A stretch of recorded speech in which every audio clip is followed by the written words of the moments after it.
Bismillahirrahmanirrahim. Assalamualaikum warahmatullahi wabarakatuh. Innal hamdalillah nahmaduhu wa nasta'inuhu wa nastaghfir wa na'udzu billahi min shururi anfusina wa min sayyiati a'malina. May yahdihillahu fala mudhillalah wa may yudlil fala hadiyalah. Asyhadu an la ilaha illallah wahdahu la syarikalah wa asyhadu anna Muhammadan abduhu wa rasuluhu. Allahumma salli ala Muhammad. Pemirsa yang sangat dirahmati Allah Subhanahu wa taala. Alhamdulillah, kita bersyukur atas segala nikmat yang Allah berikan pada bulan Ramadan kali ini. Salawat dan salam senantiasa tercurah kepada Nabi Allah Muhammad sallallahu alaihi wasallam, suri teladan terbaik kita, masuk dalam hal mengatur seluruh urusan kehidupan kita. Masyiral muslimin, pemirsa yang sangat dirahmati Allah Subhanahu wa taala. Kalau kita mendengar kata politik, apa yang terlintas dalam benak kita? Apakah kekuasaan, pejabat, korupsi? Maka tentu itu berbeda dengan konsep politik dalam Islam. Karena sesungguhnya politik dalam Islam itu adalah riayah syu'unil ummah dahilian wa kharijian bihukmillah, yaitu bagaimana mengatur urusan umat baik di dalam dan di luar negeri dengan hukum-hukum Allah Subhanahu wa taala. Masyiral muslimin yang sangat dirahmati oleh Allah Subhanahu wa taala. Sesungguhnya Islam itu tidak hanya nampak di sudut-sudut masjid, tetapi dia ada di kehidupan umum kita.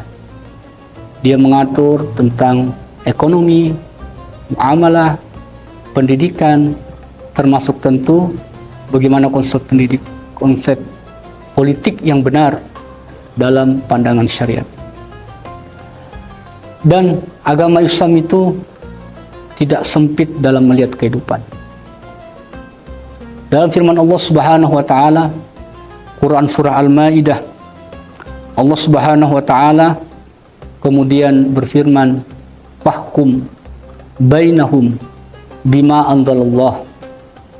Maka dalam ayat ini Allah Subhanahu wa taala kemudian mengingatkan untuk kita menerapkan hukum Allah Subhanahu wa taala, itu hukum yang diturunkan oleh Allah Subhanahu wa taala di tengah-tengah kehidupan kita sebagai seorang muslim. Masyiral muslimin yang sangat dirahmati oleh Allah Subhanahu wa taala. Kita mencontoh bagaimana seorang sahabat Khalifah Umar bin Khattab, khalifah kedua kaum muslimin, ketika menjadikan Islam berada dalam urusan pemerintahan.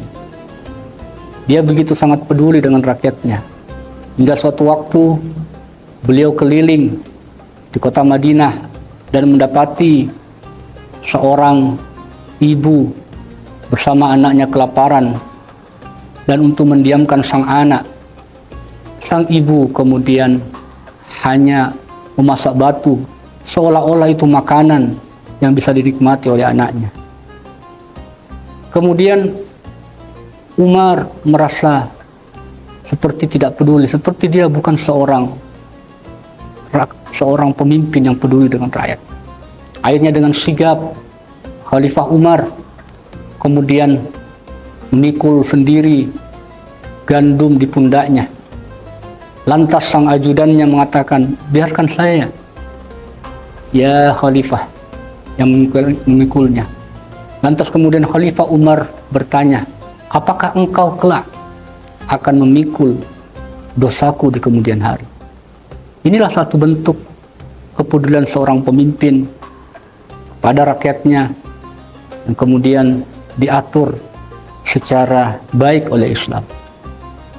Masyiral muslimin yang sangat dirahmati oleh Allah Subhanahu wa taala.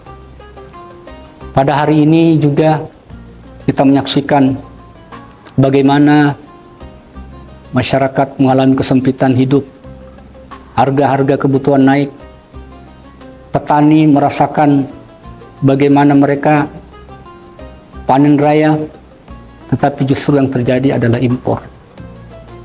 Padahal seharusnya